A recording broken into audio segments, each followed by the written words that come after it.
আজ বিকেলবেলা চলে গেছিলাম পিৎজা পার্কে। সত্যি এই জায়গাটায় আমি প্রথমবার গেলাম। আর এত কম দামে এত সস্তায় এরা এত ভালো খাবার প্রোভাইড করে না। আমি তো ভেবে রেখেছি এবারে আমি যেখানেই যাই না কেন এখানে তো আমি আসবই আসবো। এখানকার অ্যাম্বিয়েন্স থেকে শুরু করে খাবার প্রত্যেকটাই খুব সুন্দর আর খুব অ্যাস্থেটিক। তোমরা এখানে মন খুলে ফটো তুলতে পারবে। আমি তো প্রচুর ফটো তুলেছি।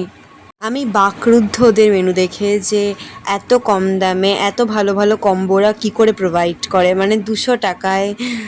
মানে তোমরা ওখানে না গেলে বুঝতে পারবে না এত সুন্দর সুন্দর কম্বোরা প্রোভাইড করে। তো আমি বলে রাখি আমি কি কি নিয়েছিলাম। প্রথমে নিয়েছিলাম এগ চিকেন হাক্কা নুডলস, যেটার দাম ছিল মাত্র 100 টাকা। আর একটা নিয়েছিলাম বারবিকিউ চিকেন পিৎজা, যেটারও দাম নিয়েছিল 100 টাকা। আর বিশ্বাস করবে না, এগ চিকেন হাক্কা নুডলসটা এতটাই দিয়েছিল যে আমাদের পক্ষে এটা খেয়ে ওঠা সম্ভব তো হচ্ছিলই না। তো তারপরে নিয়েছিলাম বারবিকিউ চিকেন পিৎজা, যে আমার তো মনে হয় তোমাদের একবার ঘুরে আসাই উচিত।